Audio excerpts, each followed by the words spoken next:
Warning, you are listening to the Not For Everyone podcast. This podcast showcases the unbridled opinions of two cult cinema man-children who use a movie review as an excuse to explore their rocky friendship. If you're only here for the movie review, skip ahead to the timestamp listed in the show notes. You will hear vulgarity, depravity, and words that may defy all reason and common decency. You will hear hot takes, cold takes, crude takes, rude takes, and snobby takes. Mention of Bigfoot is likely, yelling is inevitable. If this frightens you, good. You are now entering the realm of not for everyone. Your brain may want a shower afterwards.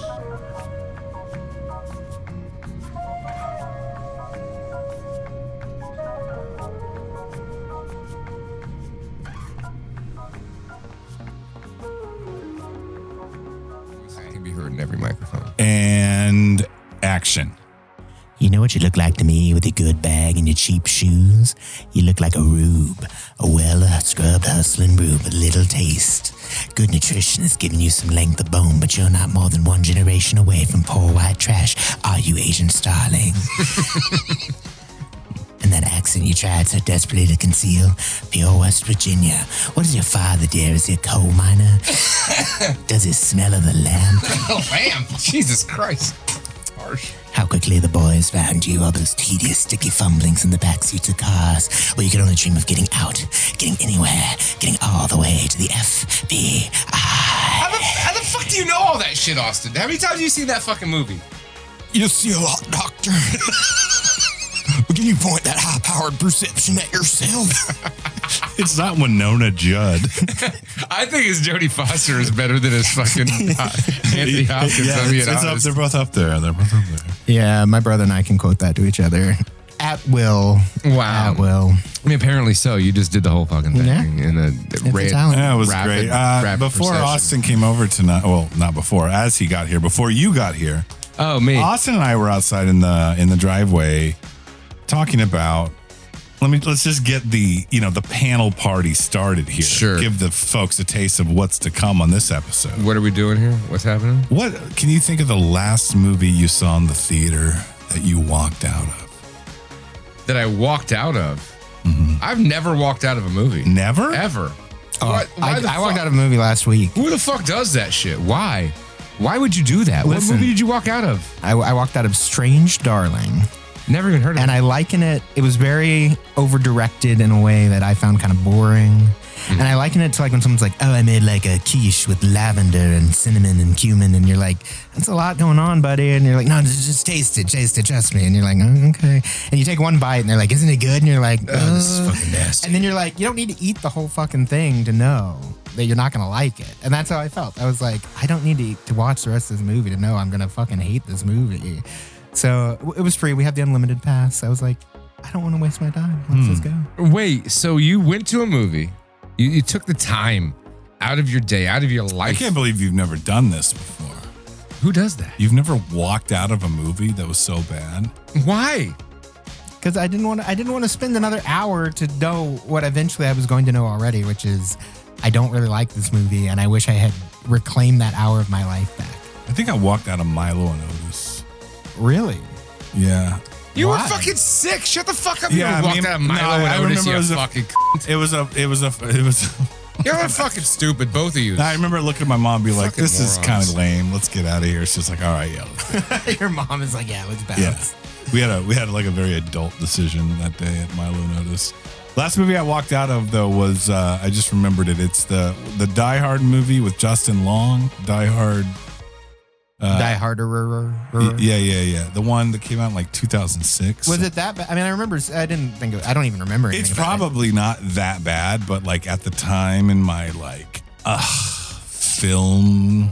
The capital S. In Like I'm seriously sitting here, boys. I'm like trying to think of a movie. Now, there's been a lot of fucking movies that like started at home and been like, fuck this. Yeah, I'm not watching. Well, but I've never like, if I'm spending my hard-earned American fucking cash dollar money to go to the fucking movies, like I'm gonna sit through the shit. But let me ask you this.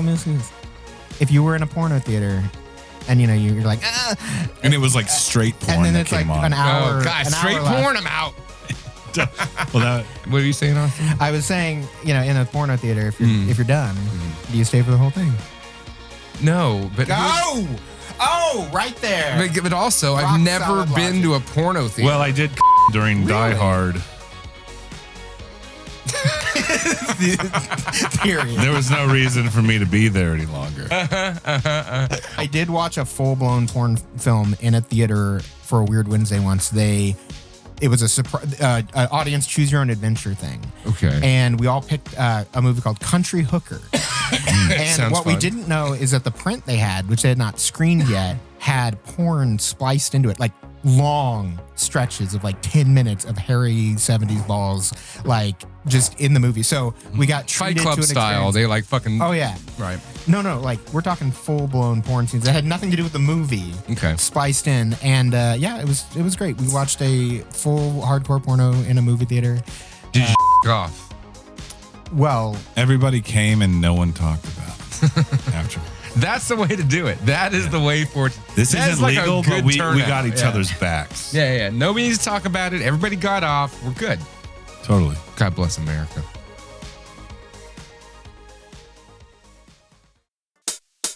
Thrill me. There's gorillas in these woods. Mortis? What's that? It's all in the reflexes.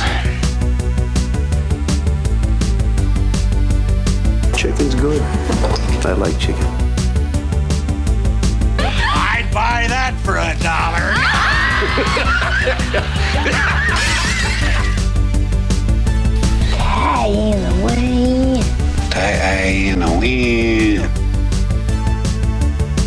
Oh, wait. Was she a great big fat person? I drink your milkshake. Carpet day. You make me want to be a better man. I'm running this monkey farm now, Frankenstein, and I want to know what the fuck you're doing with my time. See you at the party, Richter.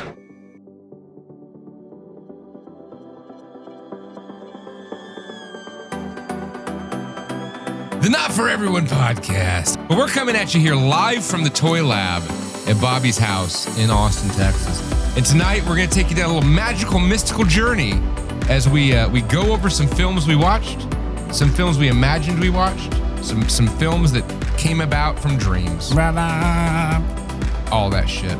NFE, bitches. mystery to we were singing Jethro Tull. They've got an invitation. Wait, are you singing Jethro Tull? No, Is that Aqualung? no, Jethro will be like, but you're too old to rock and roll. Hey, you ever wondered how like the Beatles has all these songs about all these Buddy's different too young bitches' names? to Shut up. die. Okay, we get it. Stop. Buddy's too Stop it. Shut up. Stop it. old to rock. What I'm wondering is all these Beatles songs have all these broads' names. There's like Prudence and there's like Marcia and there's fucking Margaret and Janet. Dear Prudence. Who the fuck are all these bitches? You know the song Savoy Truffle? It's not about candy. It's about vagina. Savoy Truffle? Yeah, What about Dear Prudence? What about it's about vagina. What about Too Old to Rock and Roll, Too Young to Die by Jethro Tull? What about Too Drunk to Fuck by the Dead Kennedys? But you're too drunk, drunk to fuck,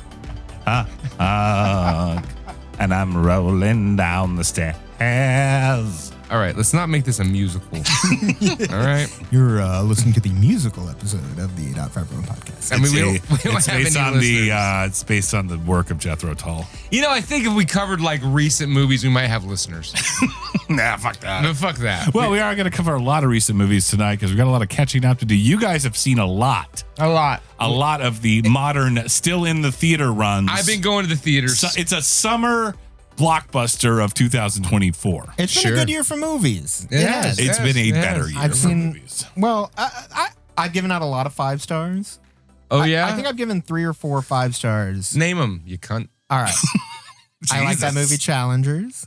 The A fuck lot. is that? The fuck? I didn't even heard It's that. the Zendaya. It's about the Special threesome movie. Olympics. Tennis. Lots of tennis in that movie. It's about- It might expand your mind. You never know.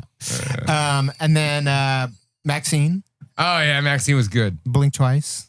Didn't see it. Oh, so good. I'll talk about it more. But Bobby's dying. Bobby's dying. I'm fine. I'm gonna get a Yeah, there were a cocktail. lot of 5 stars, a lot of 4.5 stars. What was the 4.5 stars? Alien Romulus. Well, let's Yeah, take this. yeah, Let's it's a take good this one. Yeah. one at a time. Let's One take at- it let's one slow at a it down. time, guys. Let's slow Let's it down. everybody.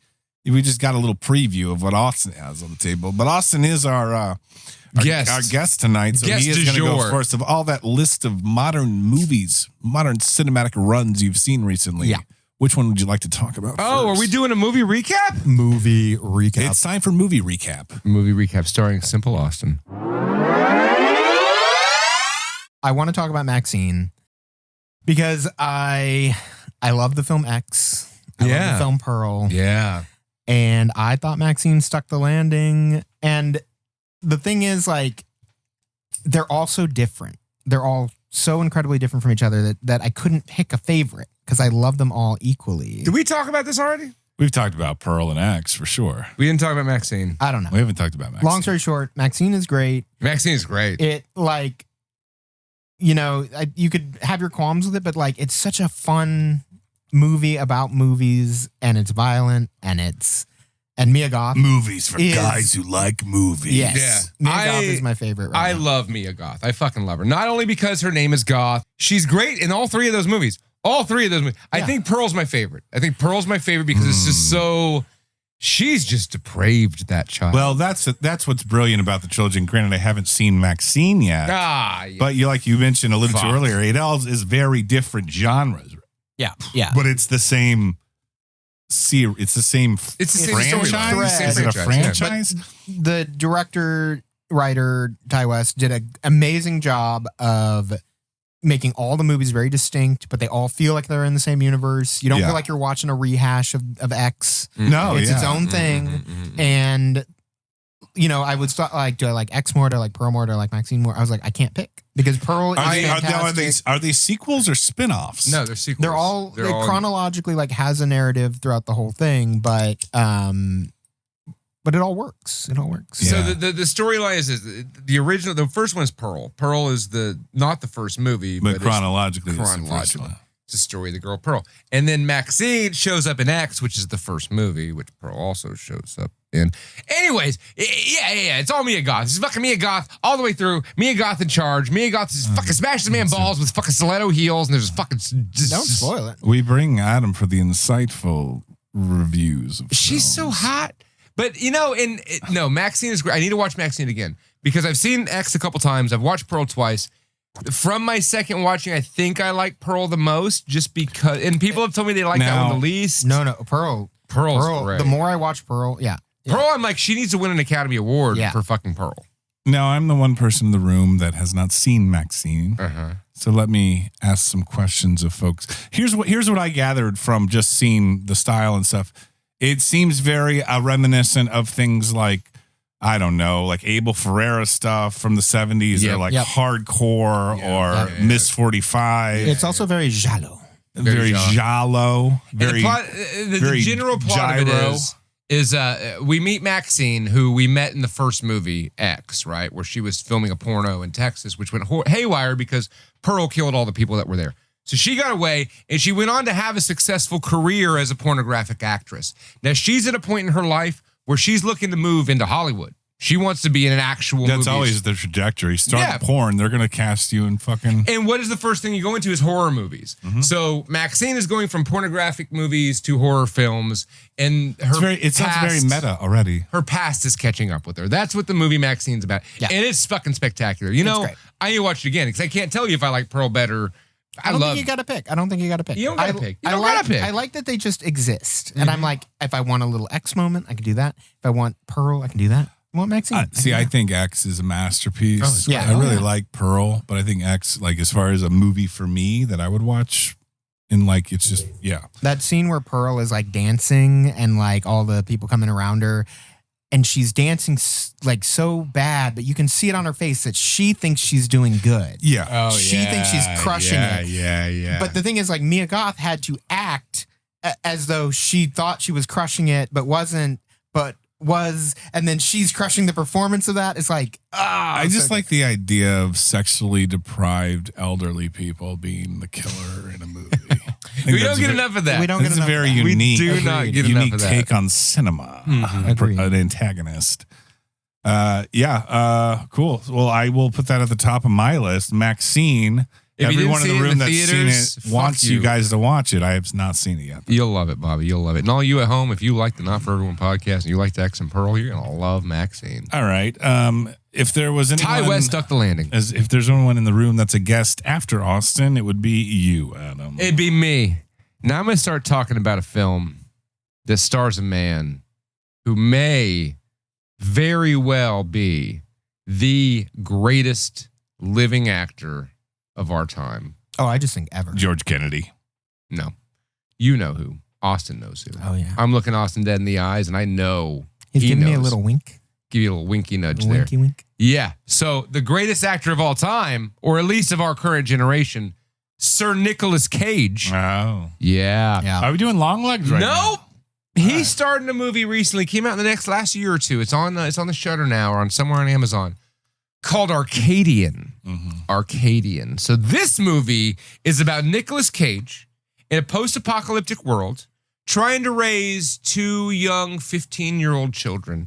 Now, as the movie goes on, you don't really know much about what's going on, like what the fucking real thing is. You know there's some weird things that come in the night and scratch at the doors, right? It never really shows what they are. The Tommy knockers. And these children, his kids, are like 15, so they were babies when the whole world went to shit. So they don't really know what it is, right? And there's like other people that are their age, and there's like stories about what's really, you don't really hear about it. Oh. And then like 2/3 of the way through the movie, the monsters show up.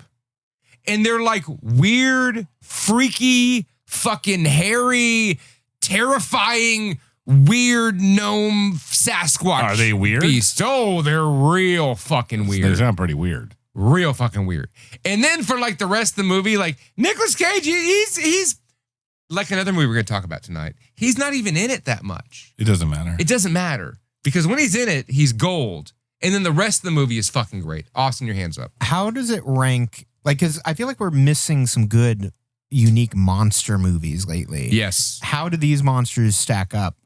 Like, are they unique? Are they scary? They're unique. They're terrifying. They do this thing where they do this with their fucking face. Oh, that's polite. Yeah. And it's horrifying. I don't know. I watched it like twice. Like I went back. Are they like aliens No. or interdimensional? No, it doesn't even say. Lovecraftian? It doesn't even say. It doesn't even Old fucking god say. monsters? No, it doesn't.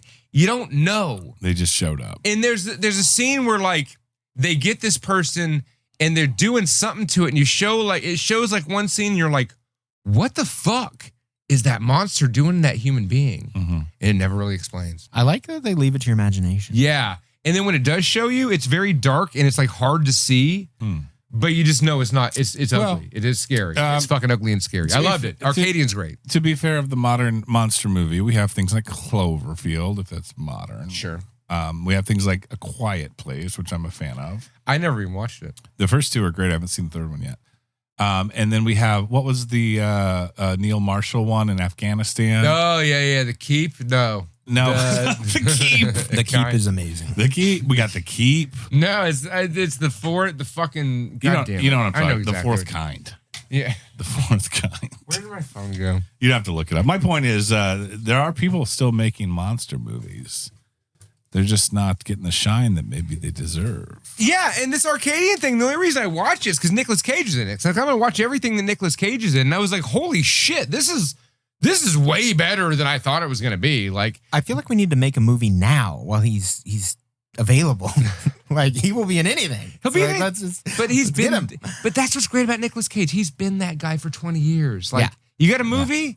Fucking Nicolas Cage will be in it. You think See, he could win an Oscar? And he's going to bring it. Right. He's not going to half-ass his way through it. He's going to crush every it. time. Did you see that Sympathy with the Devil? It's like him and that Joel Kinnaman guy, right? And it's just like two guys, and like Nicolas Cage grabs this guy, and Nicolas Cage like wearing like a sequin fucking red devil jacket the whole time. He's like a crazy person. He's like, I know who you are. You did all this, like trying to tell this guy he was some dude from the past. And it's just fucking crazy. And it's Nicolas Cage. He just goes all in. He goes all fucking in. He doesn't half-ass anything. Isn't it true that Nicolas Cage is in like he buys a lot of extravagant goods? Not anymore. Yeah, that's the point. He's like broke right now, right? Or he has a lot of people money. Is that true? I feel like I've heard that. I heard that I'm not his bookie. I don't know. I don't know. I don't know what his current state is. I've heard that perhaps he just takes a lot of wild and weird movies because it's kind of like what De Niro did when he did like Dirty Grandpa and stuff like that. We don't know why De Niro took that film. Well, apparently the rumor is he owes a lot of fucking favors and money around Hollywood or just in general. That's why he's doing all these shit movies. That's what they say. They say. No, I mean, I can see it like, De Niro does all these like arty films and it's like time to cash out. I'm getting old. But Nick Cage, I think he just loves acting. And like he does a lot of different kinds of movies. His range is insane. We talked about that on a previous podcast of just like you talked about that broad it is. And I just think he just knows his quality meter is quite diverse as well. Yeah. It doesn't got to be good. It doesn't got to be good. That's the thing about Nick Cage. Firebirds. He is that great. Movie's badass. That movie's better than fucking Top Gun. Fuck Top Gun. Firebirds. Tommy Lee Jones and Nicolas Cage. Yeah, fuck yeah, dude. Sean Young. Fuck yeah, Sean Young was in that shit. Nick Cage is great. Nick Cage. So yeah, Arcadian. It's streaming now. I watched it. I rewatched it with my kid, and then I watched it again. Just fast forwarding to the parts with the monsters. Amazing every time. Good modern monster movie. Now, I want to set up my movie recap as a segue into the next one I want to hear about that I have not seen. In preparation for Alien Romulus, which I have not seen, I had not watched Alien Resurrection at all since it came out. Okay. And I remember being very dismissive of it. I just didn't. It was like whatever at the time. I like that movie. I fucking was pleasantly surprised with Alien Resurrection, starring Sigourney Weaver. Sigourney Weaver. From the director of Amelie. Yeah. Which is fucking Ron Perlman. City of Lost Children. Yeah. I mean, that's a great pick for an alien movie director right there. I mean, look at it. Okay. You got to say, with the Alien films, I don't like Alien 3, but it's directed by David Fincher. Well, and he is like, there have been entire documentaries made about how the studio just like crammed their fist into that movie. Right. But what I'm saying is, David fucking Fincher directed an Alien movie. The pedigree of the Alien film. Right. And then you get fucking Alien Resurrection with fucking what's his shit. There are no slouches on the directors that they hire. Alien Romulus, which we're going to talk about in a second.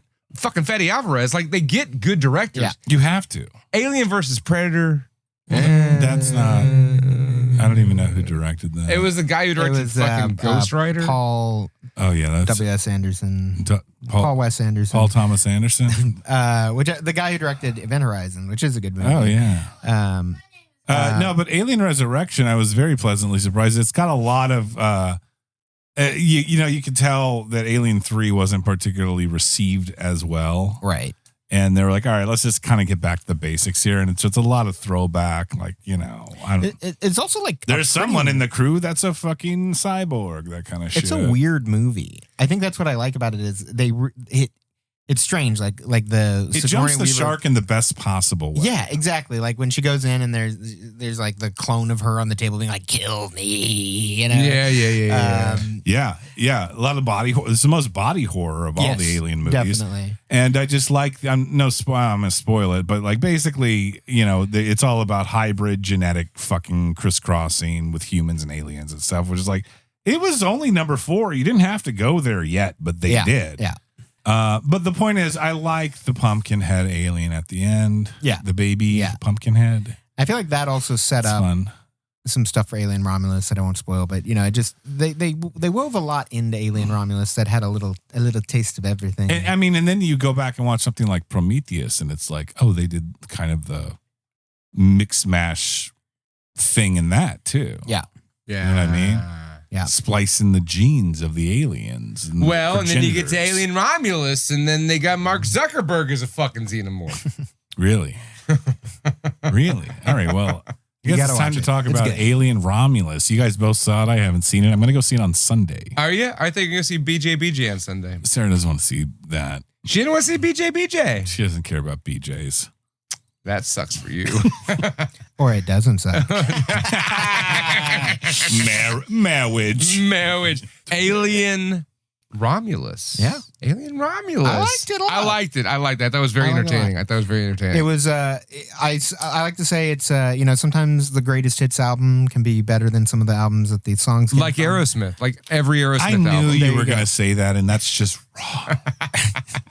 Like every single Aerosmith Well, there's more album. Aerosmith greatest hits albums than there are actual albums. Yeah, that's true. That's true. Do you count live albums? I might be confusing a couple Aerosmith greatest hits. Look out, albums. Walmart. Yeah, Here's 5 more tracks. Put out there. So anywho, It plays like a greatest hits, but in the best possible way. And you have Fede Alvarez, who's not afraid to go there with the violence and the just incredibly intense scenarios, and it all worked for me. I like they went a couple different new directions that we've never seen in the Alien franchise before. Yeah. They went with like the Blade Runner, like people like living in the streets of society, right? Yeah. They went Yeah, with you don't really see Earth at that time. No, well, not Earth so much as like just the urban squalor. Like in Alien, you only see like the people that are employees of the company, Right. You only see the company. And you get a taste of it in Alien 3 because it's like, and Romulus, or not Romulus, Resurrection. Right. Now, the other thing I really like, a new direction they went with in the Alien franchise. What direction did they go? Tar droid. They went total tar droid. It was more of a TISM droid. No, that was a tar droid. All droids are TISM. No, this one was tarded. This is a tarded droid. He's like, I am the droid. Like he was like, no, yeah, bro, yeah. I'm gonna just withdraw from this part of the conversation. It was fantastic, and there was a point. R-tard, D-tard. Wow. Wow. So anywho, there's a point where they upgrade his hardware so he gets like smarted and not tarded. Anywho, Alien Resurrection, which one was it? Romulus. There's like face huggers, like face fucking people. Yeah, there's some real like when the face huggers are going to people's mouths and they're fighting it off. It's like it really looks like they're trying to stick a in their mouth. Yeah, it was very phallic. All right. Suggestive. Here's the thing, I was hard guys. the whole time. We'll start with Austin. Rank all the Alien movies, please. Alien versus Predator don't count. So for me, it's Aliens, Mm-hmm. Alien. Yes. Controversial, but I would put Alien Romulus 3, Prometheus, Alien Resurrection, and then Alien 3, and then we're not counting Alien vs. What Predator. about Covenant? Covenant's dead last for me. What? Yeah, I wasn't a big fan. You're dumb. Aliens, Alien, Covenant, Alien before Aliens. Aliens, Alien, Covenant, Romulus, probably Resurrection, whichever one you watched. That's what. So you're putting Prometheus dead last? Oh wait, no. Wait, Aliens, Alien, Prometheus, Covenant, Resurrection, whatever other one. Wow. Alien 3 is last. We can all agree Alien 3. Not my favorite. Covenant was Alien. Dude, Covenant's fucking badass.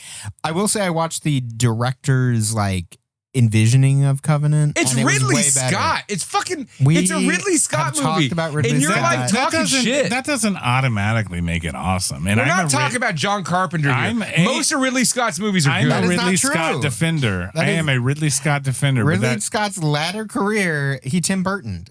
No, He Tim Burton'd hard. Nobody Tim Burton, but Tim Burton. Speaking of, let's bring up a movie that Bobby hasn't seen. I haven't seen it. Here, I will say, I like to call it BJ. in preparation for BJ that I haven't seen yet, I did watch BJ yesterday. Did you watch BJ? I had a What'd you BJ. think? I had a BJ day. Not with you. Did the missus involved? Was she involved? No, already talked but about the this. only way, the The answer is no. She was taking a nap. Beetlejuice is so good. It is. It's so really, good. really is. Well, when I was watching the first one, I was kind of zooming out and be like, is this is just such a monumental staple of shit I watched as a child. It's just so normal in my world and my whole experience.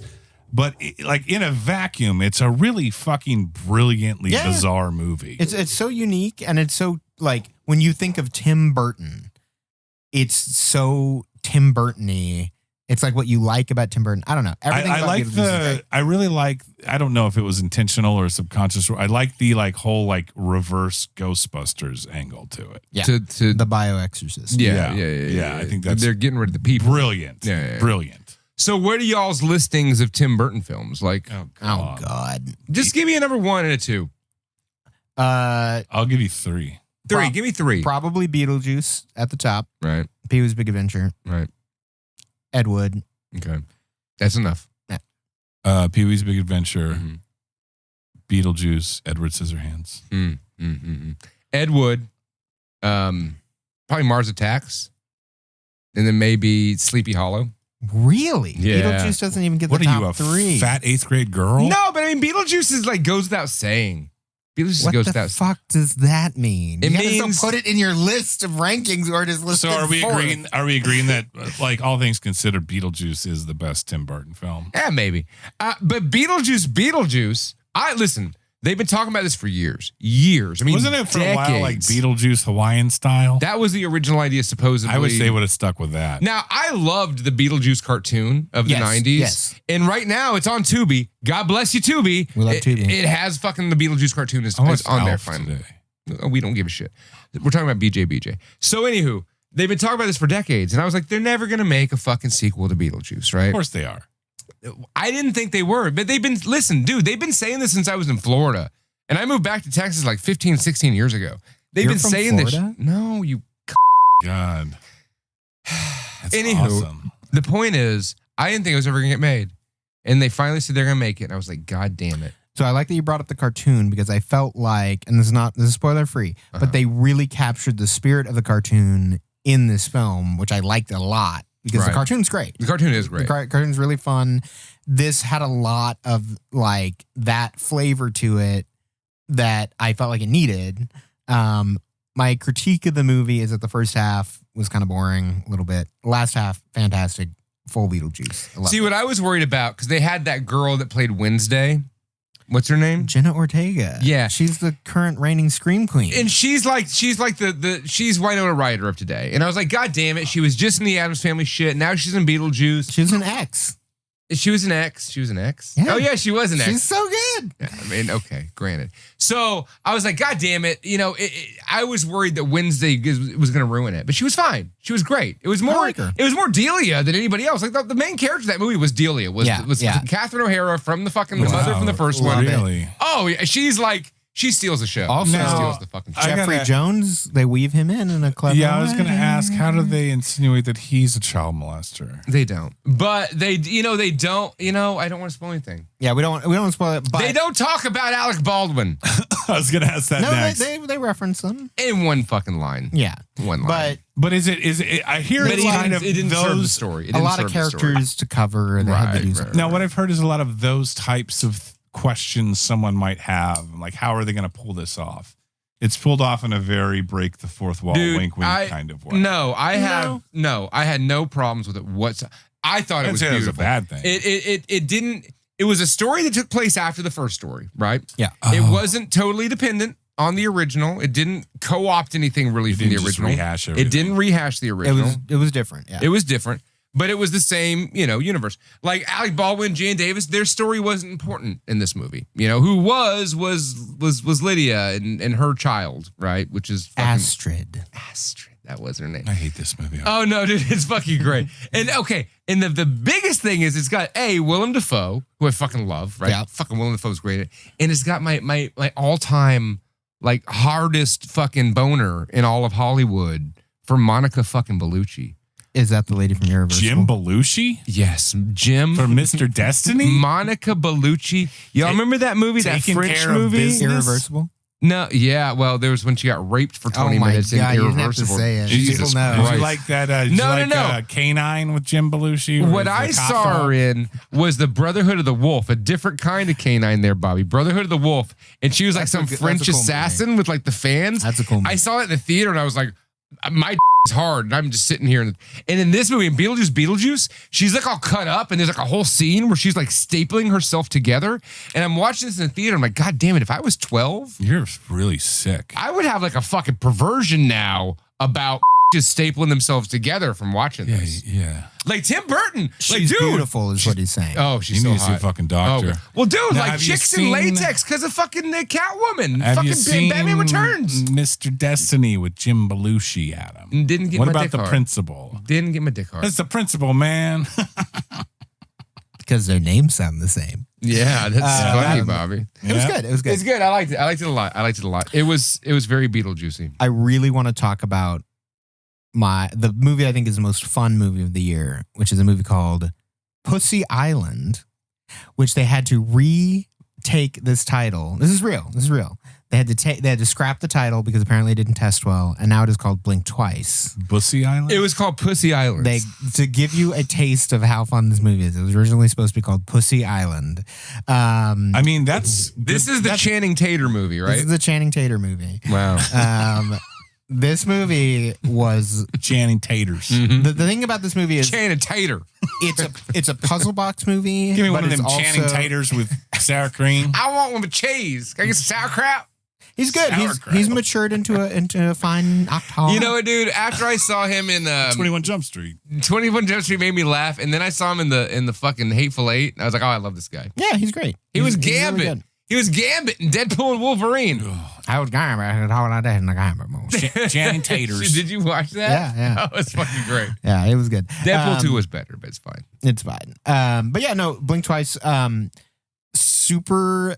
What's this streaming on, Austin? It is currently out in theaters, and it'll be streaming. But absolutely watch it. I don't want to say anything about the plot because it's one of those puzzle box movies. But the thing is, like, when the puzzle gets revealed, you're like Hellraiser? okay, there's still like some time left in the movie, and they use that time to smash your face in with how fucking awesome this movie is. Wow. Okay. So, okay.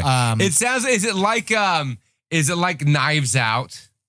Is it Knives Out, twisty, Not at all. turny? Is it Imagine like? if Should I not know what's going on before I it's go like- in? it's like, what if the Epstein Island was a comedy? That's It's kind of how I not? would explain it.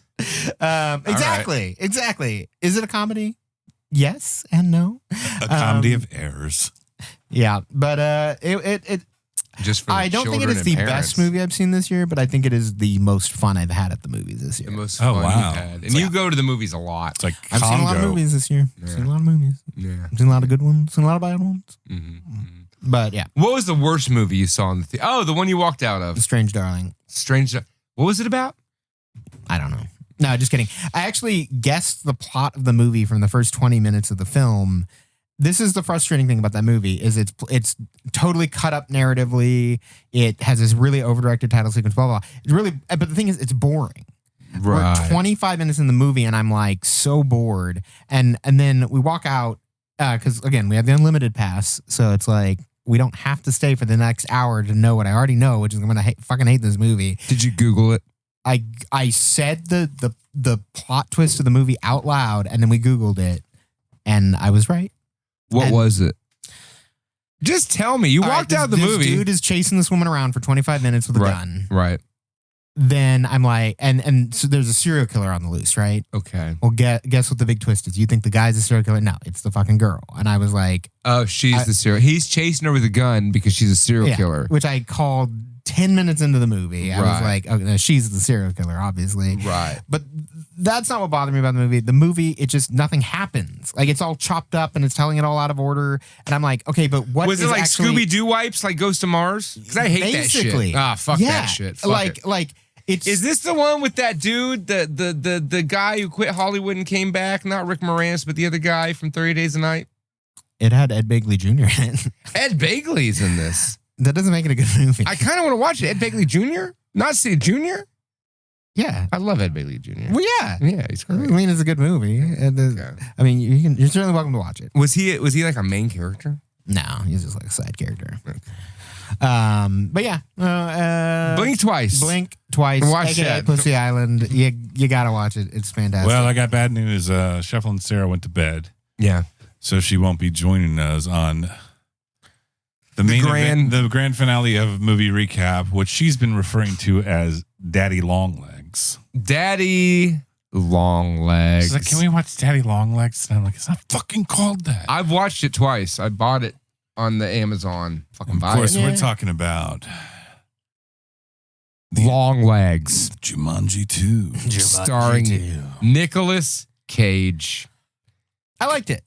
I liked it a lot. I liked it. I liked it a lot. It I was liked good. it a lot. Nicolas Cage. Here's the ultimate question. crushes it. Here's the ultimate question. Mm-hmm. And granted, Nicolas Cage is not in this movie that much. No, he's hardly in it at all. Which, You don't need to put a lot of cayenne pepper in your chili. that's fine. No, I agree. Let's take Nicolas Cage and his performance out of this movie completely, Okay. hypothetically, in an alternate multiverse. Who are we replacing him with? I don't know, or just, do you have to have? I guess you have to have that character. You got to have the long legs in the movie called Longlegs. Yeah, I mean, What- he's yeah, he's what the do you- main point of the movie. All right, put Channing Tatum in. Oh God, Channing Tater. Channing Taters. No, dude, Nah. Channing Tater would have killed it. Listen, you could have had fucking Charlie Sheen in that role. Would have That fucking is an killed. interesting choice. Right, right. What about Okay. John Madden? John Madden would have fucking killed it. John Madden. Hey, listen, the point y'all were Bob saying this. Costas Some as people have said Longlegs. about this movie that Nicolas Cage made the movie. I'm sitting right here, Adam. Both of you motherfuckers is who I'm talking about. What? I'm saying this is a great fucking movie. And Nicolas What are y'all talking about? I'm just doing what he's doing. What are you fucking shifting gears? It's my fucking it's, Gran Turismo? It's What the fuck? contemplated motorcycle reaction. There was a lot of that lady staring out the window. Continue. what? Continue No. your argument, please, Adam. Okay, so the I am a movie's robot. Osgood Perkins, who the son of Anthony Perkins, who was a fucking psycho. Hell of a director. Oh, I see what you did there. And while we're talking about him, I think this is his best movie. Continue. You see, he also made a film called Blackcoat's Daughter, Yes. which is fucking fantastic. Great movie about Satan. And Hansel and Gretel. I didn't see the Gretel and Hansel. So he one. likes. I didn't see it. I want to see It's it. like you like folk horror. Yeah. It's like that.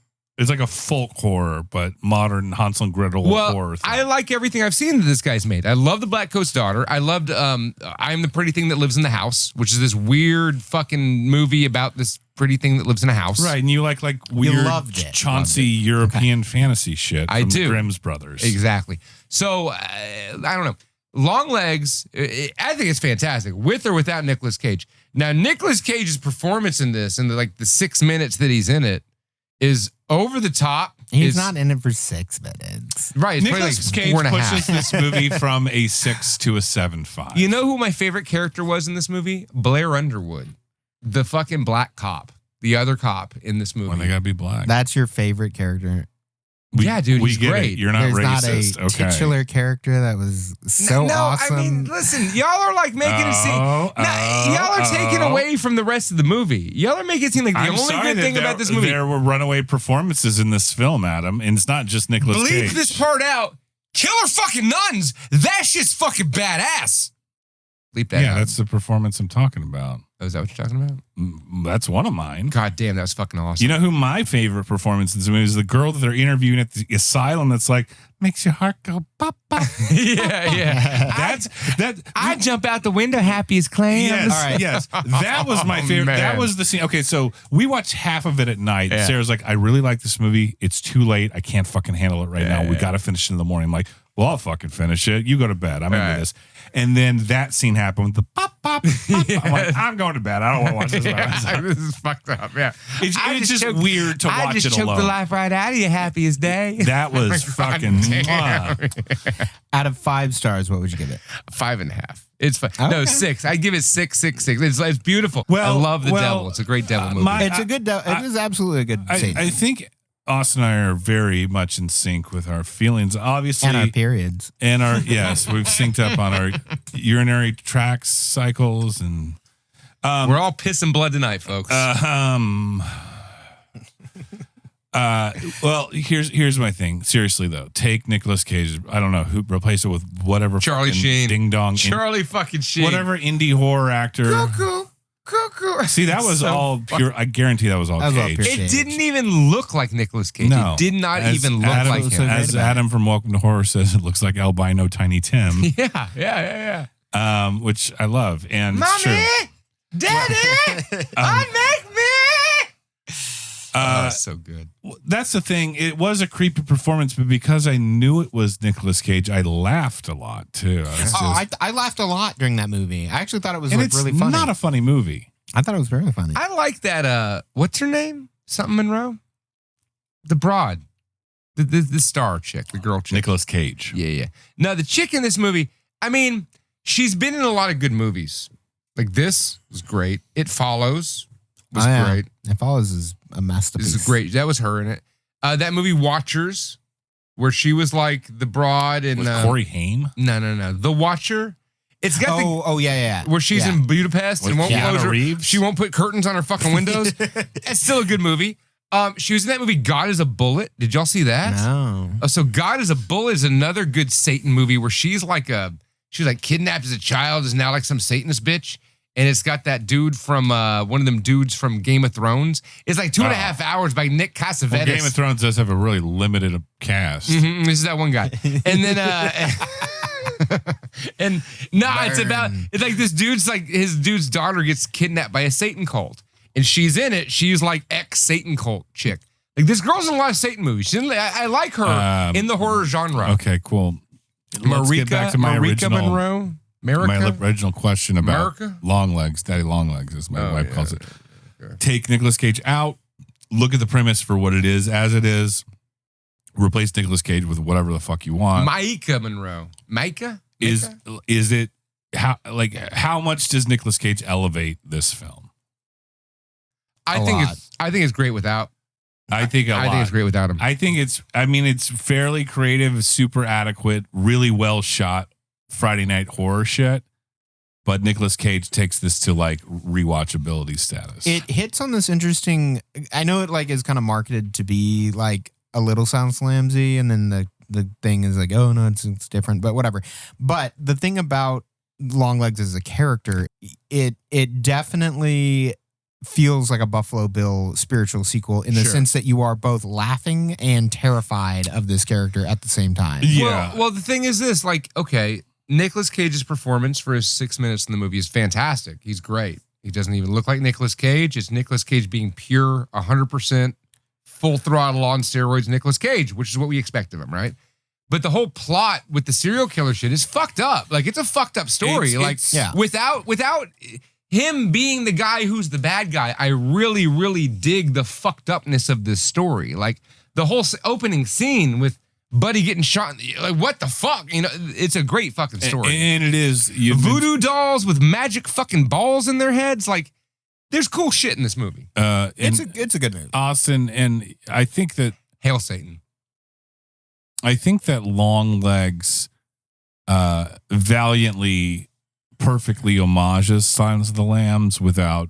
I mean, it's like clear that it's derivative of that, but it's not ripping it off in any way. Right. It's really doing its own thing. I don't think that everything that's a serial killer movie is a derivative of the Silence of the Lambs. The director literally said he wanted people to think it was going to be like a successor to Silence of the Lambs. Oh, I guess with the FBI I watched agent the movie and I was like, I'm not reading too far into this, but this seems to be derivative of Silence of the Lambs. Really? Did I just not pick up on that? Huh. Yeah.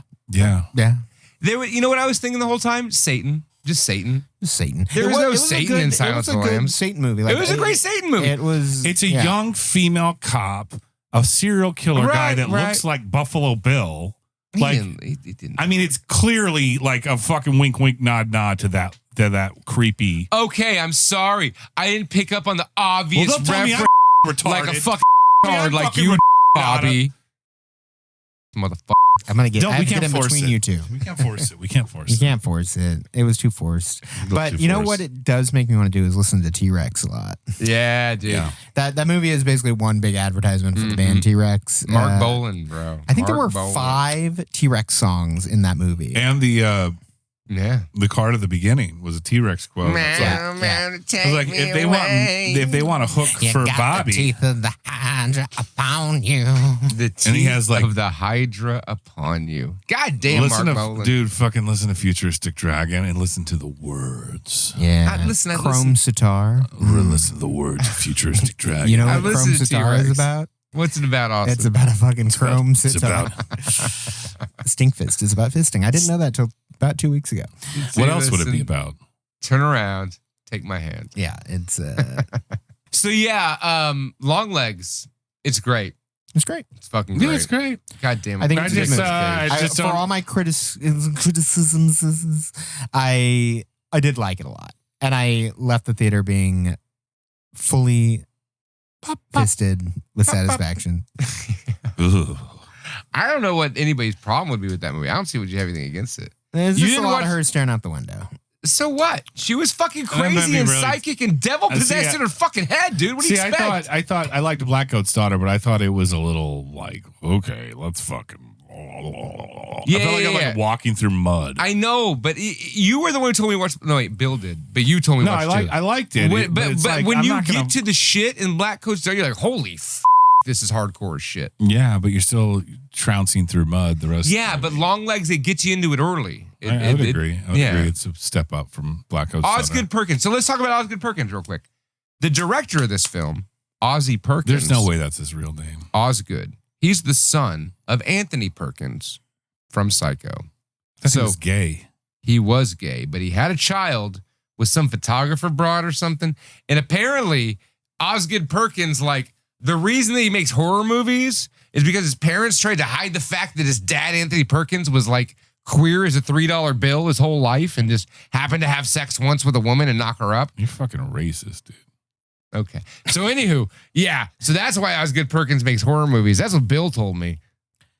That he makes movies. That his sounds like dad is that gay. sounds like Yep. Bill. Okay. Bill nailed that one. Sure. Bill said that. So Direct that's- from the source. That's what Bill. I'm going for here. But the point of the matter is, the guy makes great devil Well, movies. my dad told me that Osgood Perkins. Dad says it's got to be true. But no, I love that guy's movies. Great movies. Watch The Black Coat's Daughter. Watch Longlegs. Nicolas Cage. Give that man all the Oscars. I think that Osgood Perkins is a director that I'm excited to see his up and coming works about, but I don't know if he's hit his peak quite yet. Well, apparently his next film is an adaptation of a Stephen King film, or The Monkey. This one's The Monkey. The monkey. The monkey. Shakma? Sounds terrifying. Have you ever seen Shakma? The monkey. The Monkey. Yeah. It's about, yeah.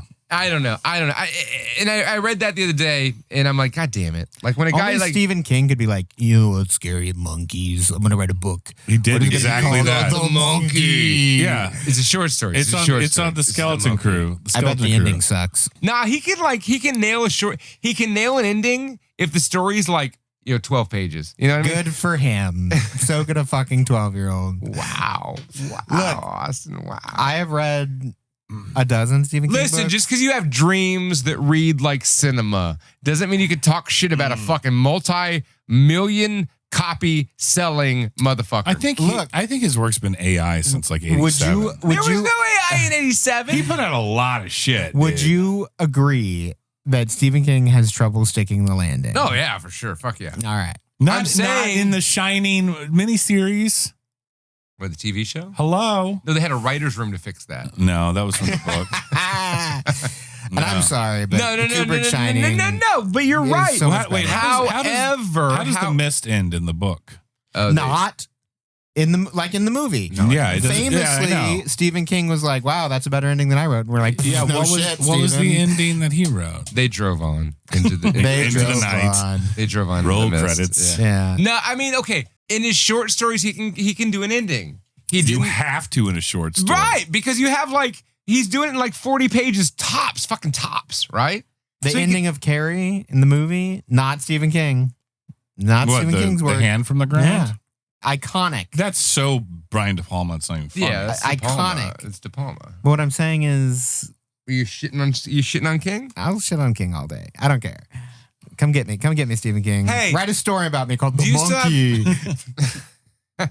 You still have a copy of his book he wrote? Stephen King? No, him. Yeah, it's on the bookshelf. All right, give it to me. Yeah, he wants it. It's mine now. I wrote a graphic novel. Yeah, it's good. It's better than Stephen King. Is my ending better than a Stephen King ending? I mean, Eh? All right. Well, I think I think right. it's time to get into the main event of tonight. This is Adam's birthday pick. this is my birthday pick 3 months ago. No, it's like 3 weeks ago. It is last month. It's a month ago today. My birthday was a month 52. ago today. How old are you? 44 Oh my God. years old. You're so young. I know, but I look so old. You don't look a day over HIV positive. Goddamn right. So we watched a little ditty by the name of Blue Sunshine. I love drug movies. Yeah, I love drugs. Adam, roll that beautiful bean footage.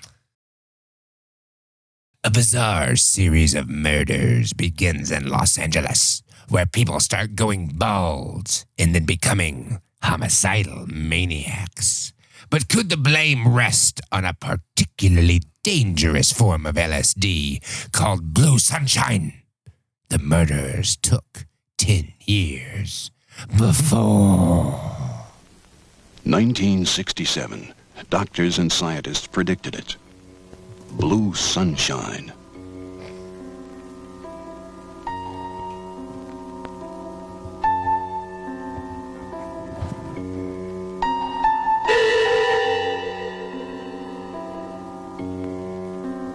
Did you ever hear the words Blue Sunshine back in school? Jerry didn't do this. Like this.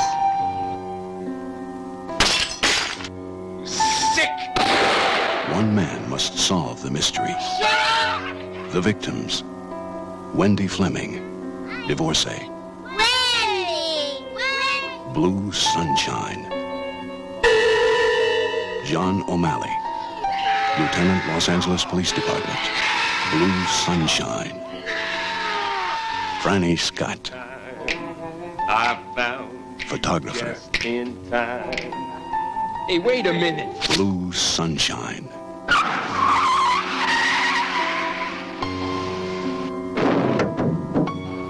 Wayne Mulligan, campaign manager. Blue Sunshine. Dr. David Bloom, Kelly, resident surgeon. give me a sponge. I said a long instrument. 1977.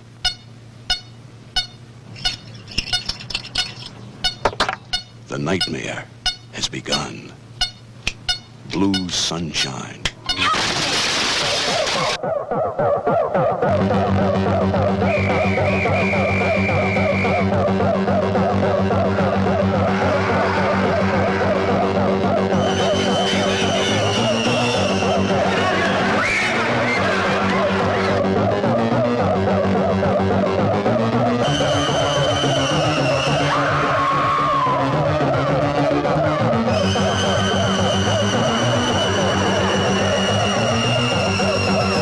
Blue Sunshine. It could happen to you. Fuck, I'm hungry. Got any more Just than fed you chops? like 9 pork chops. I know. I need more chops. Jesus It's fucking Christ. whiskey. I drank whiskey. I want to eat food now. And we're back. 1977's great director, Jeff Lieberman. Blue Sunshine. Blue Sunshine. We've already covered a Jeff Lieberman film. We did. We covered his film Squirm, which I fucking love. This guy, he's got a little something going on. I don't know. He's more than just an exploitation director. What did he do other than these two? He did that slasher Just Before Dawn. Never seen it. I love this movie. It is a movie about hair. It is very concerned with hair. It came out the year before the film Hair. I don't think that's a coincidence. No, it's intentional. Yeah, This this was movie the is- pre-campaign, the tease campaign for Yeah, the movie Hair. it was like, this is a movie about the absence of hair. Yeah, I mean, in the same way that something like X, which we were talking about earlier, has Sure. a unique take on, what we're going for here. I mean, this is deranged bald people. It's deranged baldies. It's deranged baldies. It's baldies gone bad. It's people that took drugs years and years ago. Baldies Go Bananas is what it That was was the released as in alternate title. Poland. Yeah, this is the alternate titles. That's apparently what happened. Is these baldies just go bananas? I don't know. I don't know where Jeff Lieberman comes up with his ideas. Kilopecia. I thought this movie was well directed, like for Kilopecia. Also known as Kilopecia. That was the Singapore release. Yeah.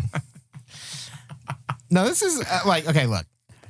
This movie is profoundly silly, but it's compelling and it doesn't know it's silly. It doesn't, but like that's kind of what makes it all work. Yeah, it's like the direction. And they pull it off. They pull it off. Like he is directing this thing like it is a fucking masterpiece. Yes, and in a weird way, it is. Like he pulls it off, and it's all played at this super heightened level. This was his follow-up to Squirm. This was the year after Squirm. Is Zalman King the most famous actor in this movie? Yeah, probably so. So here's a couple things about this movie. It stars Zalman King. He is the star, the main star, who you might remember from our watching of Galaxy of Terror. Now, Zalman King, as I mentioned in depth in that episode, I'm like, why do I know that name? Because Zalman King was the name on the show Red Shoe Diaries, which used to beat my to when I was 13 years old. Right. Yeah. Used to be your Zalman King? No, to Red Shoe Diaries. But he was in the it. softcore porn show that he produced for Showtime in the early 90s. So he was in it, and you were... No, I never saw the dude's face. I just recognized his name. That's why I named my son King after the name Zalman King. No. No, God, I'm going to tell him that. He's going to be so pissed. Yeah. But anyway, so Zalman King's in it, right? That guy went on to make Red Shoe Diaries. So every time you hear David Duchovny's voice, do you get a little... He was in Red Shoe Diaries. Yeah, I know. I get a little aroused. So Zalman King is better known for their Blue Sunshine or creating Red Shoe Diaries? I think Red Shoe Diaries, because I had never heard of Blue Sunshine. The only reason we even watched this movie, and the reason I even know about this movie, is because I'm a big fan of goth music. Is that like My Chemical Romance? No, it's like The Cure and Susie and the Banshees and the Bauhaus and that kind of thing. So in the early 80s, a gentleman by the name of Robert Smith, he was known for The Cure. He was over The Cure. He recorded his album Pornography, which was the most in-depth album he had made. It took a lot out of him. Him and Simon Gallup or whatever, the fucking guy from The Cure, they were at odds after how hard an album that was, you know? And so he's like, I'm going to give it up. And Susie from Susie and the Banshees, like, how about you play guitar with me for a bit? So he started playing. Robert Smith and The Cure play guitar for Susie and the Banshees. Wow. Which is amazing. Amazing. Wow. So at the same time, Robert Smith decided to do a side project with Severin, the bass player of the Susie and the Banshees. And he made this band called The Glove, right? And they wanted to make their own Beatles psychedelia album, right? And so imagine like the guy from The Cure made a Beatles album. And they named it The Glove after the glove in the Yellow Submarine movie. You know, that weird glove that's fucking flying around? That's what it's named after. So they made this album, and they called the album Blue Sunshine. And the album is named after this fucking movie. So apparently, Robert Smith likes it. You could have just said... was the review, folks. You could have just said there was a album called Blue Sunshine. Yeah. What the fuck was that? Yeah. Wait, you know who's going to like that? James Finch is going to like that. I love The Cure. You should. They're great. Boys don't cry. But I do. I'll kill a fucking Arab. Yeah, I'm glad. So I had seen this movie 20 years ago, probably. Wow. And I remember not liking it because I thought it was too cheesy. So I remember it does have that late 70s cheesy feel to it. It feels like an early Cronenberg, like Shivers or something like that. That was the era, yeah. When you mentioned that you were watching it, I was like, well, I know I've seen it. Let me watch like a recap. The recap was 45 minutes long. So I was like, I'm just going to watch the movie, put it on with my husband, Eric. And then first off, this movie just starts out with a bang, but also from the very beginning, I was like, oh, I fucking love this movie. Yeah. And whatever I thought as a 19-year-old, I was fucking stupid back then. It changed my mind. Stupid now, but I was even stupider back then. And it was a great time. I think you have to buy into the heightened, like this movie plays like you have taken acid, and everyone's reactions, all the reaction shots, the way they talk, they just scream at each other. Yeah, there's very little like normal volume talking. They're all just like, what the fuck are you doing? And they're just like yelling at each other. Is that what you do on acid? Yeah, that's well, I'm just saying, like, ever done acid? You're no comment. But if one were to have done acid, It's a bad trip. It feels like a bad trip. The input is heightened, you know? That's what I'm saying. And this is the wink, wink, nod, nod of late 70s cinema, coming to terms with the drug culture of the 1960s and revisiting that as the second order effects in a horror film of the late 70s while referencing the behavior of the late 1960s. Yeah, because they're like, hey, this is the late 70s, right? Yeah. Everyone's trying to move on. Because it's only 10 years after. from the crazy drug shit we did, 10 years ago. Everyone's got a respectable So career. 2014, basically. Imagine that. Imagine if like some fucking coke that I fucking did in 2014. You suddenly have fentanyl poisoning today. Suddenly. Yeah. I did some acid 10 years ago, and now all of a fucking sudden, I lose my hair and I kill people. I mean, I'm already losing the hair. That's what's so great about this movie is like it actually is about that. Like It's that's exactly not about that. Yeah. It's not reading into it. It's like that's what this movie's about. It's about people trying to move on with their lives, move on from the 60s. The 60s happened, and yet they're being haunted by the decisions. I like of the how they're past. all. I like how all the drug users in this movie are like politicians and doctors now, and like and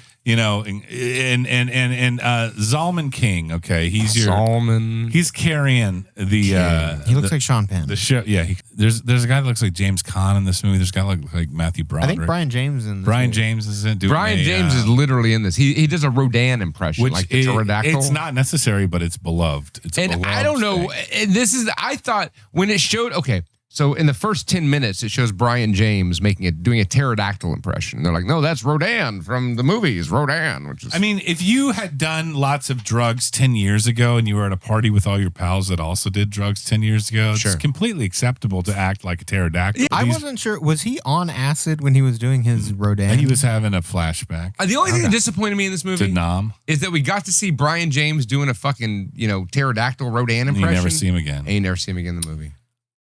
It's Well- like, God damn it. Well, I thought he was going to be a big part of it. Deborah Winters plays Alicia Sweeney, who is the woman in this film that is the short blonde hair? man that's running for Congress's wife, but they're separated. Oh, that broad. Edward Fleming, played by Mark Goddard. Eddie Fleming, yeah. And she's a babysitter. Right, she's a babysitter for some other lady Because her future congressman ex-husband divorced her. and possibly the president. And these kids are some of the best performances in the movie. I will say, she's reading them Rapunzel at the beginning, and they're just acting very obnoxious. They're acting like little obnoxious children. They're acting like kind of little kids you want to just give a taste in the back I'm reading of your the fucking hand. story. What do you want to know? I'm trying to tell you what happens next. So this is what I'm saying. The reactions are so heightened. They're like, "What happens next?" She's like, "Do you want to know or not?" Yeah. Like she's just like screaming at All right, them. well, let's talk about the Okay, chocolate let's talk pudding about that. My and the parrot. favorite scene in this movie. So at the beginning, it's just going through like this diorama of different people, like showing little story segments. There's some woman sitting with her neighbor, and they're a movie. They're complaining about her husband, and one of the kids goes in the fridge and grabs a pudding, and the mother says, "Bobby, that pudding's not for you. It's for your father. Put the pudding down." God, that woman. And then a parrot She screams. just traumatized her child. Yeah, and then a parrot fucking flies in the And room. this is after the babysitter yells at the kid. Yes. The kid is like, "What happens next?" She's like, "You want to know or not?" And then a separate woman is like, Yeah. "Put the fucking pudding down." It's like that movie Precious Stones or whatever with Adam Sandler. Well, they're Precious they're Gems, cracking whatever they're that one. cracking under the pressure of it being 1977 and not the carefree, drug-fueled, free love lifestyle of the late True. 60s. Which That's they were what's accustomed to. reflected in these high-strung individuals that didn't sell up but bought in. You know what I mean? Yeah. I don't think the lady yelling about the pudding. She wasn't one of the acid She didn't people. sell out. She wasn't one of the acid people. She was though. always a square. That bitch is always a square. But the parrot is odd, and it's just another small piece of what's odd. The parrot does say "blue sunshine" at one point. What do you guys think? Blue sunshine. What do you think that is? That just That's just setting up. It's an Just interesting drink when they plot say the- device to be like, how do we get the main character to know the name of the drug that is causing these people to go crazy and kill people? Is A that how he parrot. realized it through the parrot? Yeah. He gets. Are we going? Are we gonna let's just? see. I mean, we're scatter more or less and doing Let's it. do the whole thing. Do it. Okay. I don't remember. So So Zalman King, in the beginning of this film, there's a great scene where a dude, they rip his wig off. It reveals that he has a bald head. He goes crazy. He literally pushes a woman into a fireplace and stuffs her in there, and she's trying to get out, and he's like, no, bitch, you're in there. Amazing scene. This happens in the first 7 minutes of the movie. I was like, I'm in. I don't care what else happens in this movie. So Zalman King is now investigating this murder. He goes to the house where the pudding lady was murdered. Pudding. And how does he find out the name of the drug? He suspects that a drug is involved. A parrot flies out of a closet and says, Blue Sunshine. Which the parrot... Wait, is that how he figures out the name of the drug? To be fair, the parrot tells him. Let's break this down. What was that lady that told him? She's like, I'm the neighbor, and I don't want to talk to any reporters or police, but you're just a stranger, and you want to know? Okay, well, I'll tell you. Yeah. I know I recognize that broad for something, too. Yeah, well, if you break it down, the parrot kind of makes sense because parrots do have a lifespan of like 40 fucking years. So fucking what? So let's say you have a bunch of... That parrot has seen some shit. A bunch of filthy 1967 hippie college kids on acid teaching their new parrot. Of course they would buy a parrot. Yeah. Teaching them, about blue sunshine. It's the only Blue sunshine! It's the only thing the bird knows how to say. Sure. And gives away the ultimate clue of what's going on. Apparently this police officer who murdered his family... Yeah. With the wife who was trying to say pudding for him. Yeah. Apparently he did Blue Sunshine 10 years ago. Yes. And now killed his family. Yeah. So the threat of this movie is that, and as we find out, we kind of know this up front. I don't know why it takes the main character so long to figure this the fuck out. People are dumb. it But needs to run anyone at least 90 who has minutes. taken the drug Blue Sunshine, it was a strain of acid. Anyone who takes it 10 years later starts to lose their hair and then eventually becomes deranged and starts to kill people. Okay, so here's the question that I asked earlier, and then it seems like Adam had the same question. When they lose their hair, are they able to sustain for a little while? I think and so. Wear a wig? They wear a wig. They wear a wig. They wear a wig. At least in some cases, at least. And in every case, someone rips the wig off, and that is when they go berserk. But see, here's what I don't think. I don't know. Because, okay, so let's get to the first guy. The guy who decides I'm going to throw these women that I know as friends. I've been at parties that are with people. And you never thrown a bitch into a fucking fireplace. You think about it. If I was on bad acid, I would totally do that. 3 broads in the fire. I'm like, if I did bad acid 10 years ago, I would totally throw a in a fireplace. You've never that. No, never crossed your mind at a party. So he shows up. He's like, I'm going to badly sing Sinatra or whatever. I'm a one-man show, baby. And then somebody grabs his head and his hair comes off. He was wearing a wig. Did he shave his head? But what I'm saying is this. Was he wearing a wig? Yes. Or what? Does the hair come off in one fell swoop? Yes. No, that was the instance that pulled his sanity. No. In some cases, dude, it feels listen, he's hanging out with you. We're friends. And then all of a sudden I decide that I'm going to fucking throw you in a fireplace? Everyone please pull on their hair, make sure we're all good. I mean, you can see through mine. I'm not doing it. Austin Come here. took Blue Sunshine in 2014. I'm bald under here. Don't touch it. No. Okay, so at the end of the movie, we're jumping ahead a little bit, but at the end of the movie, there's a whole wig motif. They go into the wig store, and there are wigs everywhere. Murray's wigs. It absolutely was a wig.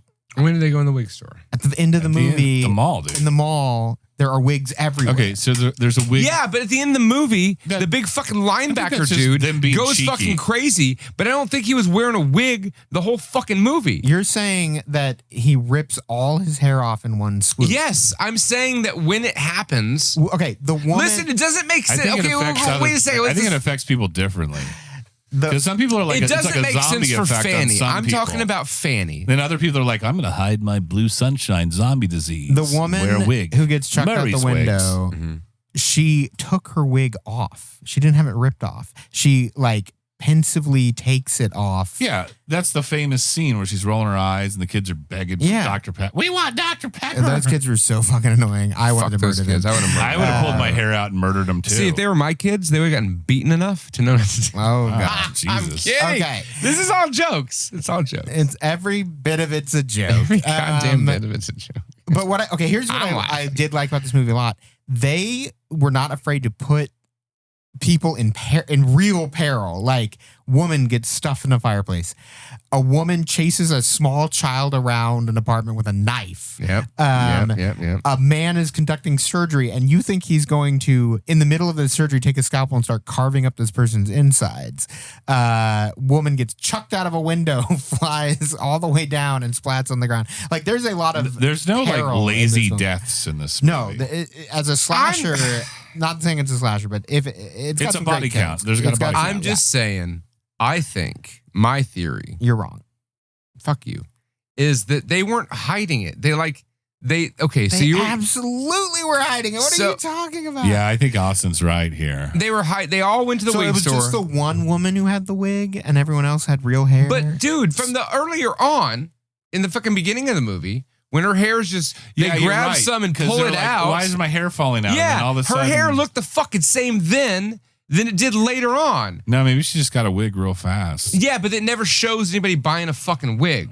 What I'm saying is their it's part of- hair it's part all of the- comes off at once and they go crazy and they lose it. Because once that hair comes off, it doesn't make sense. Oh, wait, no. When I put this wig on my head, then I'm not crazy and want to kill people. But how did I get to the wig store to buy a wig without going crazy and killing people? You know what I mean? It's all happening at once. Oh, now it all makes sense. The hair comes Yes, off, I they go see. fucking Now crazy. the It does. logic It is rock does. It solid. does. Okay. I think that the You hear what I'm saying? I'm okay. So I think this is what happens. I think that they start to go crazy. Their hair falls out, and the only way they can sustain sanity, at least temporarily, is to convince themselves that they're not insane by getting themselves. It's like a denial thing. Yeah. a power No, grab. no. But as Comes soon as the off. wig comes off, Yes. that's when they realize, like, oh, I am a deranged fucking. Yeah. Right, but how do they get to the fucking wig store?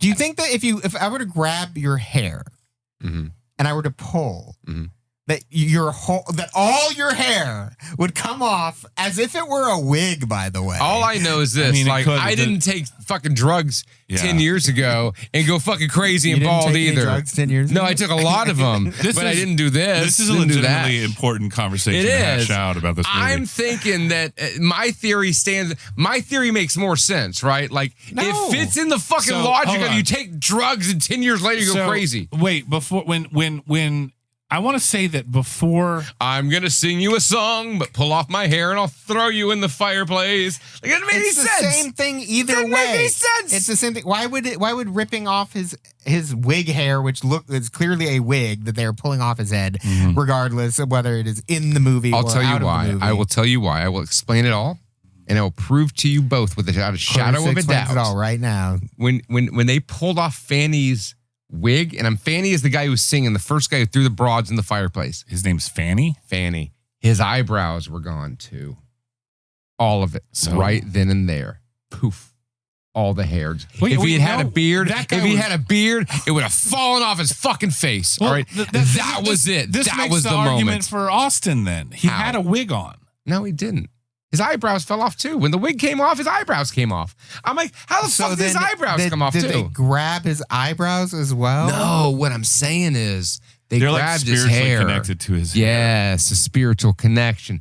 They pulled the hair. Would you The agree- hair would all you came agree- off in one piece. If it was as if it was a beaver holding on the top of his head, and when it did, the eyebrows fell off It's like- too. it's like when and you- the mania It's like when you play. infested his It's like when you brain. play Minesweeper and you hit one of Yes. those ones that just expands a bunch of them. All of it. All right. Eyebrows, fucking beard, his fucking pubes Is fell what off. they ripped off fucking their nipple head, hairs. whether in the movie or outside of the movie, was it a wig? Out. Was it a wig? In terms of I mean, they're- filmography Yeah. and They are making, good Yeah. they performances. used a wig They for used that. a They wig. definitely used a Okay. wig because you can't Okay. use that in nature. All right. Well, Okay. I got a That's question. science, for you. that's just science wanna fiction. confirm. Let me That's throw- science fiction. Let me throw a Austin. real wrench in your theory, Adam, because you're on team. They pull their hair off in one failed Yeah. unit, They all go crazy. They yeah. grab and then they go crazy. A But the guy hair. at the beginning, his quote wig comes Sure. off, Split his and he wig. still has little patches of hair. Right. They all had If- patches. If, Right. if pulling the hair off takes care of your eyebrows Yeah. too, it would take care of the little patches on your little Yeah. Adam patches on his head too. I mean, sure, theoretically. He's back in a corner. What now. I'm just He saying knows. is He knows. maybe the eyebrows, that diameter of hair just moved to a different portion So of the head. woman who took her wig off, she didn't rip her own hair off. She took her wig off. What? What? Explain Austin's that. right, because something triggers them each time. They're sustaining by wearing the wig. Okay. Right? They're sustaining their sanity, but then something triggers them to go fucking crazy, start killing people where they can't sustain anymore, and that's when they rip the wig off. I don't know. You because say there's a that. guy- You there's say a that. But Sinatra listen. In every scenario, in every fucking single scenario in this movie, right? No. Listen. Yes. In every one, it's like they're there, they're stressed, whatever. They have the wig on. All of a sudden, the hair comes off, and they're crazy. The fucking dude who's the football player at the end takes the wig off her head. She doesn't rip it off her head. What about the fucking guy at the end? The main guy, the fucking big football dude at the end. What about him? My theory is He has a consistent wig. What the with fuck a do you wig. want from me? Your theory requires to explain the strands of hair left on their head. Sure. It requires you to explain why the woman who had a wig on and took it off. Why their took her eyebrows were wig already off. gone. Why are their eyebrows already gone? Because they're already crazy. They're just wearing a wig. They didn't get a fucking eyebrow wig. Why though. if you pull their Why fucking was wig there off, would a your wig eyebrows motif? come off too? I'm full blown Team Austin right There's now. a wig Fuck motif. you. Fuck you. Fuck you both. I Y'all think are if anyone stupid. else that's seen this movie was listening to this, be like, why are they even talking about that? Clearly, they had wigs on. Listen, I don't know anybody that wears a fucking wig. Was it a big thing in 1977? Did a lot of fucking people when get you're wigs? abruptly bald from the fucking bad red rope licorice you took at the fucking Monterey Pop Festival. I get that reference. Yeah. I mean, when you want to, like, okay, so let's say, you're a bad example, but let's say you had a full head of hair and then very, like, abruptly, your hair just started falling out. Would you just be, like, own it immediately? Would you be like, yeah, guys, I'm fucking bald? Yeah, it was called being 28. Yeah. All right. I'm Yeah. just Yeah. saying, And like, here I if am. it happened I didn't fucking go buy a wig. I didn't fucking throw a bitch a fireplace. But there is a scene. The fuck? There is a scene where, like, I want to say Alicia's noticing that her hair is falling out, and you're right. Like, they had to have gone to the wig shop very quickly. Very between quickly. scenes. Yeah, at some it point. doesn't make any sense. There's no fucking But showing also, them going to fucking people- wig shop. normal people had wigs back then just for fun. No, they didn't. Yeah, wigs were a big thing. There is a scene at the end of the movie where he is running through a wig shop. There are wigs on mannequins. I mean, that could just be a motif thing. There's wigs on mannequins. There's But fucking I know what you're mannequins. saying. I'm saying they're clearly like hearkening back to the theme of this movie, which is Wigs. hair and wigs. Like, this The is a theme of the wig- movie is fucking wigs. This is a wig forward movie. It's wig forward. No, it's not. You are dumb. It's my sci-fi answer is better. Agree to disagree. Agree about that the you're wigs. wrong. But I agree that you're wrong. Sure. Since we're kind of turboing through this movie, I want to get to my favorite part of this movie, which is I want some Dr. Pepper. that is a great scene. The wig kill is another alternative actually, title. let's talk about that scene real quick because it's so great. The It's a coming of babysitter, age film. she's had it up to here with these kids, and they cut a sound montage. You basically see her take her wig off as these children are screaming at her, and the sound montage of these kids screaming is enough to make you want to grab a kitchen knife and stab them to death. And then Was it the drugs or was it the kids? We don't know. Yeah, well, that's the thing. I was mean, either one of them make you lose your hair all at Yeah. once, as if it was a wig falling off your head like a pelt. Okay? Yeah. It happens. Blue sunshine. So she's chasing this small child around with a butcher knife. But okay, that sound montage is so fucking annoying. And then she's chasing the child around with a butcher knife. We Zalman want King- hot dogs. We want hot dogs. That Oh one? god, yeah. Zalman King kicks in the door and chucks her out the fucking window. Out of the fucking window. And that death scene is so cool. It's the thing on the screen. But anyway, yeah. Another thing to argue for Austin, and now my theory. Fuck you. You can't fucking just hogleg his idea. No, because right when he's suspect of them being wig people, and then he there's a lot of scenarios where it's like, oh, there's no way in real life that they would just like suddenly become deranged just because like he just met them, right? Like there's no one's timing is that good. So clearly they were already deranged wig people before they pull their fucking hair off, which is a wig, right? You know what I'm saying? It's a wig. It's a wig. But anyway, I don't believe either.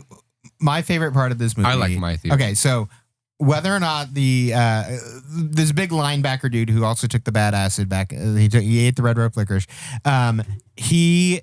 Either his hair all fell out at once, as if it were a wig, or he took his wig off.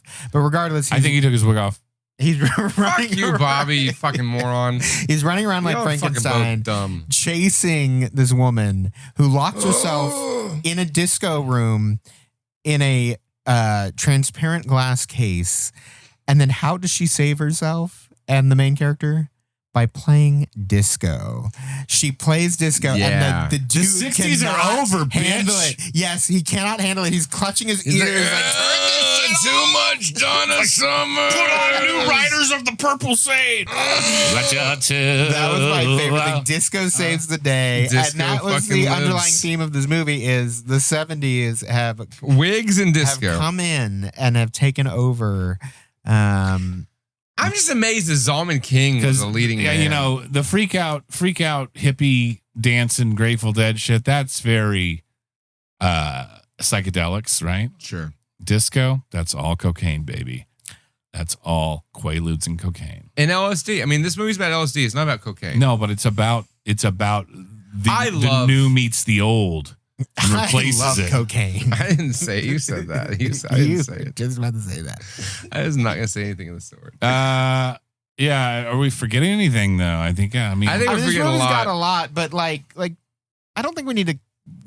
Let's leave some surprises. I think that we've insinuated a lot with this, and I think you should watch it. I think the argument about the whole one thing I is- want to. It's a very ugly film, and I don't know if was intentional or that's just how things looked in the 70s, because like the hospital is like a weird puke green, and like there's all this like weird like off butterscotch yellow in this movie. I like that those was colors. just the 70s. And Still then- like the color of my pants. Yeah, and then like you see the wallpaper of the pudding lady that's just like repeat, like it looks like a magic eye, but it's like roosters or whatever, that kind of shit. Yeah. I think that's just the 70s. Yeah, that was definitely the 70s. That was just the aesthetic of the time. I like terrible. Zalman King really gave a lot of face acting in this movie where He went full Sean Penn. he would be like facing away from the camera and then I used to date a whip his girl that was a head- face actor.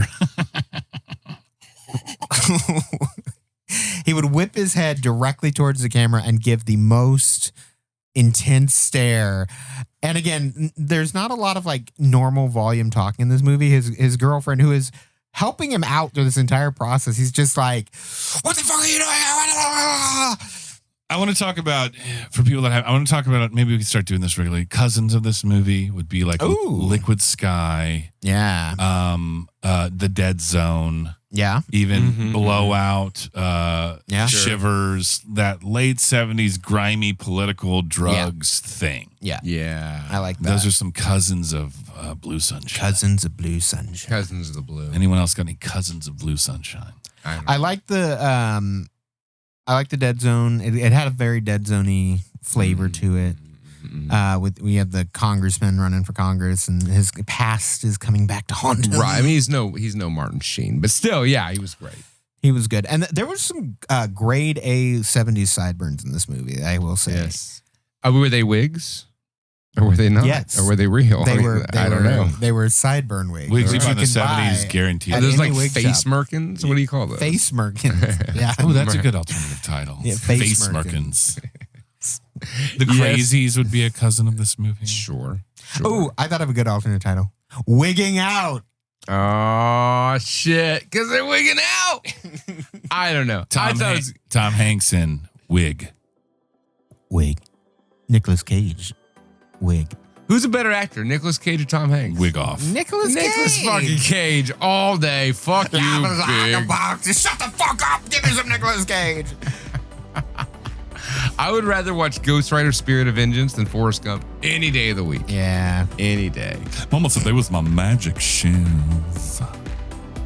And I'm done. No one made it this far. I'm done. Fucking Wig movie. Anybody's listening to this, I don't give a shit. I kind of love the wig throwdown. It was not wigs. It was fucking psychos. A wig's too far. Wigging out. Let's do some more while the music's playing out. Let's do some more wig pun titles here. Wigging out. Harry movie. Tom Hanks. Oh, you already said wig. Yeah. Wig trouble and Little China. Little China. Wig trouble and Little China. Wiggle China. Little Wig Man. Little Wig Man. Love with little